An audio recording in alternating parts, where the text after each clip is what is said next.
Kemana perginya peranan ulama?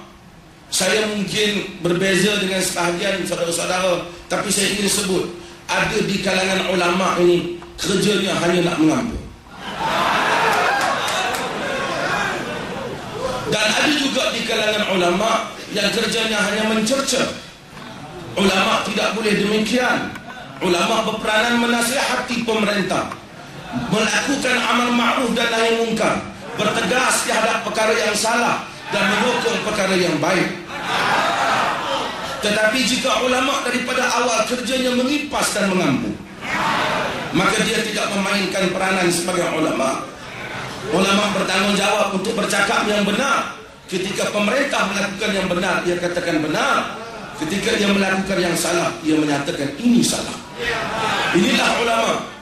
Tapi jika ulama telah menjadi tidak berperanan, hanya memikirkan tentang gaji mereka, kereta besar mereka, kursi mereka, uang mereka, elang mereka, mereka tidak peduli apa yang berlaku kepada rakyat bawahan, maka kita akan mewarisi negara seperti mana yang kita hadapi sekarang.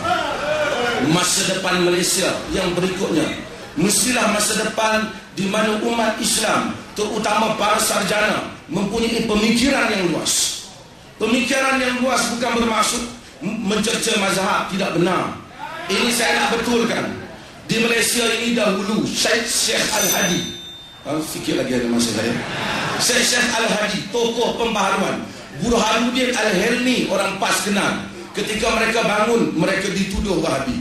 Juga tadi bila kami ada yang sebut Wahabi, Tuan Guru Ni Abdul Aziz di Kelantan juga pada awal sejarah perjuangannya diberikan tuduhan yang sama. Jangan demikian. Setiap kali orang berbeza dengan kita Wahabi, jangan jangan begitu. Saya tak tahu apa Wahabi, saya tahu saya nama Asri. Oleh kerana itu pemikiran yang luas diperlukan. Ya, sebab itu kita, saya ambil contoh, jika kita hanya berpegang pada mazhab Syafi'i, dalam mazhab Syafi'i hukum orang yang membunuh, orang Muslim yang membunuh bukan Muslim tidak dibunuh balas. Kita hormati pandangan mazhab Syafi'i.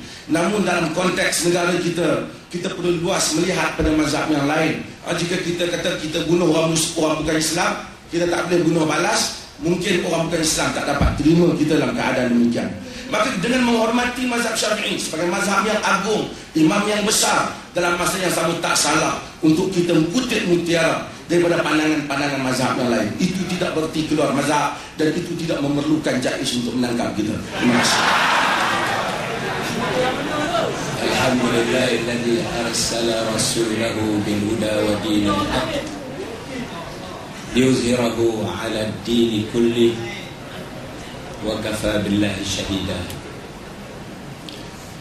Asyhadu an la ilaha illallah wahdahu la syarika lah wa asyhadu anna Muhammadan 'abduhu wa rasuluh wa usalli wa usallimu ala hadzal nabiyil karim wa ala alihi wa sahbihi wa man da'a bi da'watihi ila yaumiddin.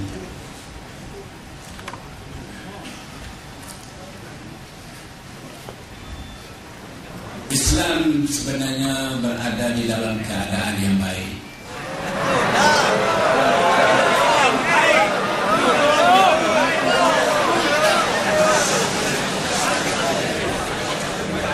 Islam tidak mempunyai masalah.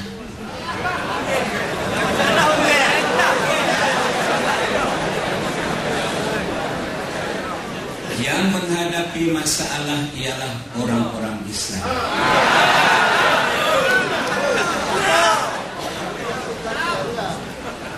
Yang menghadapi masalah ialah para ulamanya.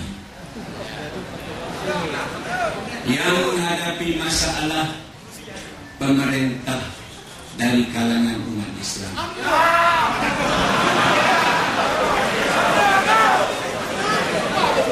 Yang menjadi masalah ialah orang awam Islam, termasuklah saudara-saudara, saudari-saudari Islam. Inilah yang berpenyakit. Islam tidak berpenyakit. Penyakit-penyakit yang dihadapi oleh umat Islam bukan sahaja di negara kita, tetapi di seluruh dunia. Umat Islam, baik orang awam daripada mereka maupun intelektual mereka, maupun ulama mereka, maupun pemerintah mereka, berada di dalam keadaan sakit. Penyakit yang dihadapi oleh umat Islam bukannya penyakit yang ringan, tetapi penyakit yang berat. Penyakit yang pertama ialah akibat daripada kekalahan. Penyakit yang kedua akibat daripada kemunduran. Penyakit yang ketiga akibat daripada keruntuhan moral, keruntuhan akhlak. Penyakit yang keempat ialah akibat daripada kelemahan keimanan mereka. Dan kalau tidak disenaraikan, memang banyak lagi penyakit-penyakit yang dihadapi oleh umat Islam. Dan penyakit-penyakit ini tidak boleh disalahkan hanya kepada satu-satu pihak. Kita semuanya berhadapan dengan penyakit-penyakit itu.